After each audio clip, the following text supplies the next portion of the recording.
जी जनाब, फाइनेंस का एक और क्वेश्चन, और इसमें भी बहुत सारी परसेंटेजेस हैं, और स्टूडेंट्स इन परसेंटेजेस से ही जो है ना वो परेशान हो रहे हैं। क्वेश्चन को जल्दी से पढ़ लें और फिर आगे वीडियो को कंटिन्यू करते हैं।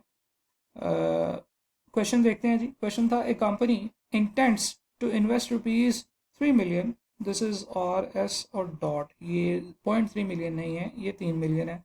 ₹3 million into a project which would yield 10%, 12% and 14% during the 3 years respectively. This is the thing जिसमें बच्चों को जो है ना वो ज़्यादा प्रॉब्लम होती है कि एक बिजनेस है जो अगले 3 सालों में कुछ यील्ड करेगा। इससे पहले हम जो क्वेश्चंस देखते होते थे, हमने देखा होता था कि जी कंपनी 3 मिलियन इन्वेस्ट करती है, फिर पहले साल जो है ना वो 2 लाख रुपए मिलते हैं, दूसरे साल जो है वो 3 लाख रुपए मिलते हैं, चौथे साल जो है ना वो 4 लाख रुपए मिलते हैं, एंड सो ऑन। ठीक है जी, तो इस तरीके से इंफॉर्मेशन प्रोवाइड की होती थी। लेकिन इसी सेम इंफॉर्मेशन को प्रोवाइड किया गया है एक डिफरेंट तरीके से। उन्होंने कहा है कि 3 मिलियन आपने इन्वेस्ट किए हैं, एक कंपनी ने इन्वेस्ट किए हैं, और उस कंपनी को 10%, 20% और 14% रिटर्न मिला है। यील्ड का मतलब है कि ये रिटर्न आपको मिला है। रिटर्न और यील्ड एक दूसरे के सिनोनिम आप यहाँ पे कह सकते हैं कि फाइनेंस के अंदर यील्ड का भी यही मतलब होता है जो रिटर्न का मतलब है कि इससे आपको पैसे मिले कितने हैं। तो पहले साल 10% यील्ड हुई है, इसका ये मतलब है कि टोटल इन्वेस्टमेंट का 10% आपको फर्स्ट ईयर में मिल गया है। ठीक है जी। तो टोटल इन्वेस्टमेंट आपकी कितनी है? 3 मिलियन है, और उसका 10% कितना बनेगा? 0.3 मिलियन, यानी कि 300,000 रुपीज़। यानी कि आपने एक इन्वेस्टमेंट की जिसमें आपने 3 मिलियन दिए, और पहले साल के एंड पे आपको 10% इन्वेस्टमेंट वापस मिल गई, 10% यील्ड आ गई।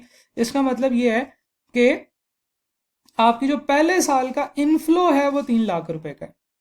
उसके बाद दूसरे साल का इनफ्लो जो है दैट इज 12% ऑफ 3 मिलियन, और 12% ऑफ 3 मिलियन इज 360,000।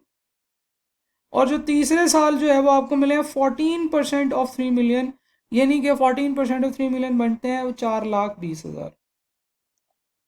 तो अगर हम लोग इसके कैश फ्लोज की बात करें कि जीरो ईयर पे हमने कितनी इन्वेस्टमेंट की है 3 मिलियन की, और ये एक आउटफ्लो है जिसको हम माइनस में लिखते हैं।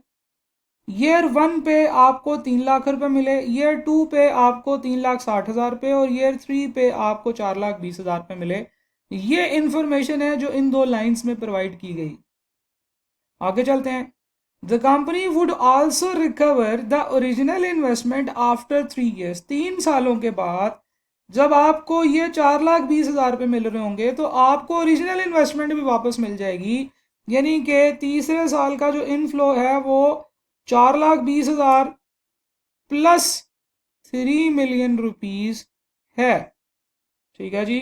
तो अगर मैं इन दोनों को जमा करूंगा तो ये जमा करके बनेंगे 3,420,000। ठीक है जी। तो this is the cash flow of this project जिसके ऊपर कंपनी इस वक्त इन्वेस्ट करने का सोच रही है। If the company is cost of capital is 8%, अगर इंटरेस्ट रेट 8% हो तो एनपीवी बतानी है, नेट प्रेजेंट वैल्यू। तो आप क्या करेंगे? आप सिंपल इन तमाम की प्रेजेंट वैल्यू फाइंड कर लेंगे 8% के ऊपर। अब इसको फाइंड आउट करने का तरीका क्या है? हम लोग नेट प्रेजेंट वैल्यू एनपीवी, हम लोग प्रेजेंट वैल्यू फाइंड आउट करते हैं जी। Present value at the rate 8%।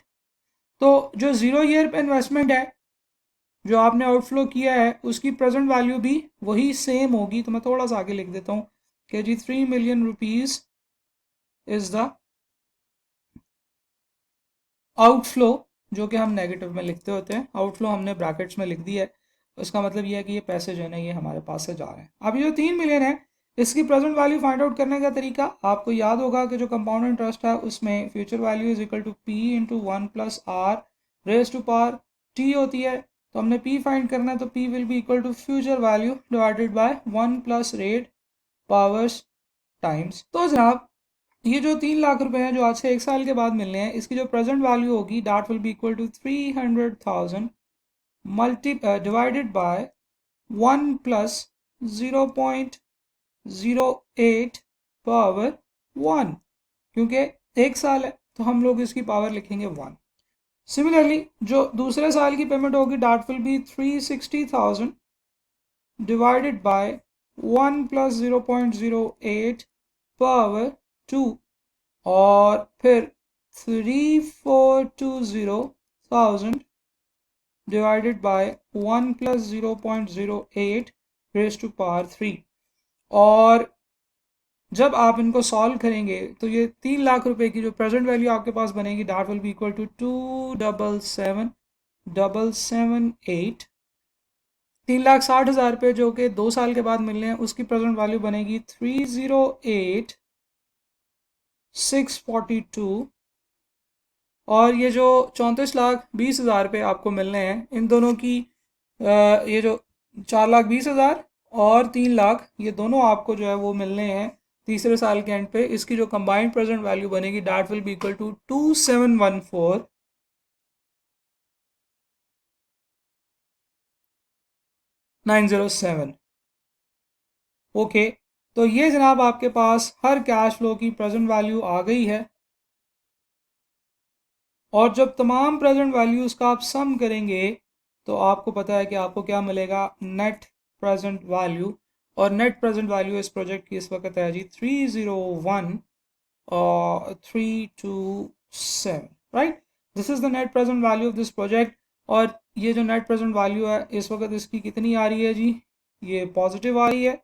तो अगर नेट प्रेजेंट वैल्यू पॉजिटिव आ रही हो तो हम कहते हैं कि yes the business should be entered into, the investment should be considered. तो जनाब इस क्वेश्चन को हम यहाँ पे कंक्लूड करते हैं। ये सवाल था जिसमें कुछ मज़ीद परसेंटेजेस इन्वॉल्व थी। नॉर्मली हम लोगों को जो परसेंटेजेस नज़र आती हैं वो ज़्यादातर सिर्फ और सिर्फ रेट से मुतालिक होती हैं, cost of capital, cost of borrowing, interest rate और इन्वेस्टमेंट रेट, इस तरह के वर्ड्स उसके लिए इस्तेमाल किए जाते हैं। लेकिन कुछ और इन्फॉर्मेशन को भी कभी कभार in percentage of something present किया जाता है जिसको आपने अंडरस्टैंड करना होता है और आपने अपनी कॉमन सेंस से अपने मैथ क्वेश्चन से उसको सॉल्व करना होता है, राइट।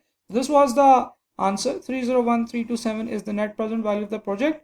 यहाँ पे इस वीडियो को कंक्लूड करते हैं। Thank you very much.